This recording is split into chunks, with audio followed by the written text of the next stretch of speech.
আয়নাঘরের কারিগর, চাকরি হারানো বিতর্কিত সাবেক সেনা কর্মকর্তা জিয়াউল আহসান ক্ষমতাকে ঢাল হিসেবে ব্যবহার করে অর্থবিত্তের পাহাড় গড়েছেন। সম্প্রতি গ্রেপ্তার হওয়া সেই মেজর জেনারেল জিয়াউল আহসানের প্রায় ১০০ কোটি টাকা মূল্যের বাগানবাড়ির তথ্য বের হয়ে এসেছে। নারায়ণগঞ্জ জেলার রূপগঞ্জ থানার কায়েতপাড়া ইউনিয়নে প্রায় ১০ বিঘা জমির ওপর তিনি নির্মাণ করেছেন দৃষ্টিনন্দন বাগানবাড়ি। ছাত্র জনতার অভ্যুত্থানে ক্ষমতা হারানো আওয়ামী লীগ সরকারের আমলে বিভিন্ন ব্যক্তিকে গুম খুনের নেপথ্যের নায়ক এই জিয়াউল আহসান। আলোচিত আয়নাঘরেরও মূল কারিগর তিনি। এছাড়া ফোন কলে আড়ি পাতা মানুষের ব্যক্তিগত আলাপ রেকর্ড করতেন জিয়াউল আহসান। শাপলা চত্বরে হেফাজতের ঘটনায় যৌথ অভিযানে সামনে থেকে নেতৃত্ব দেন তিনি। গত ৭ আগস্ট গ্রেপ্তার হয়ে বর্তমানে জেলে আছেন শেখ হাসিনা সরকারের প্রভাবশালী এই সামরিক কর্মকর্তা। অনুসন্ধানে আরও জানা গেছে ২০১৮ থেকে ২০২০ সাল পর্যন্ত সময়ে বাগানবাড়ির বিশাল আকৃতির জমি একাধিক দলিলে বিভিন্ন ব্যক্তি থেকে কিনে জিয়াউল আহসানকে ঘুষ হিসেবে দেন রংধনু গ্রুপের চেয়ারম্যান রফিকুল ইসলাম। বিশেষ সুবিধা পেতেই শত কোটি টাকা মূল্যের এই বাগানবাড়ির জমি কোনো টাকা না নিয়েই জিয়াউল আহসানের শিশুকন্যার নামে কিনে দেন রফিকুল ইসলাম। জমিগুলোর মালিকানা হস্তান্তরের বিভিন্ন স্তরে রফিকুল ইসলাম অথবা তার পরিবারের সদস্যদের সংশ্লিষ্টতা পাওয়া গেছে।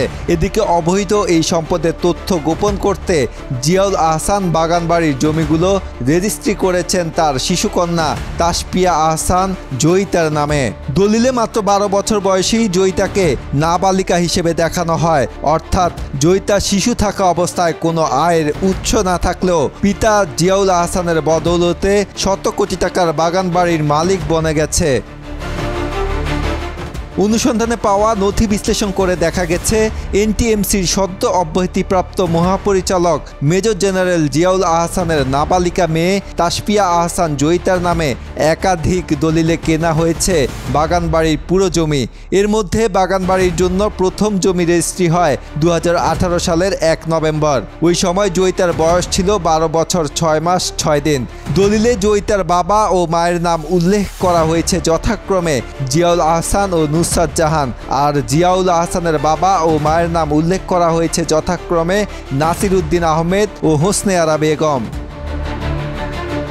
এলাকাবাসী জানায় জিয়াউল আহসানকে এই বাগানবাড়িটি দিয়ে রফিকুল ইসলাম এলাকার সাধারণ মানুষের ভূমি নামমাত্র মূল্যে বিক্রি করতে বাধ্য করতেন। তা না হলে জিয়াউল আহসানকে দিয়ে তাদের তুলে নেওয়ার হুমকি দেওয়া হতো। মূলত রফিকুল ইসলাম এই বাগানবাড়িটি উপহার দিয়েছেন তার দখলদারি নির্বিঘ্নে করার জন্য। জিয়াউল আহসানের বাগানবাড়িতে বহুতল ভবন নির্মাণের কাজ চলছিল। ৫ আগস্ট সরকার পতনের পর এলাকাবাসী সেখানে হামলা চালিয়ে নির্মাণ কাজে ব্যবহৃত মালপত্র লুটপাট করে নিয়ে যায়। তার গ্রেফতারের পর থেকে বাগানবাড়ি নির্মাণ কাজ বন্ধ রয়েছে। আজহারুল ইসলাম, বাংলাদেশ প্রতিদিন।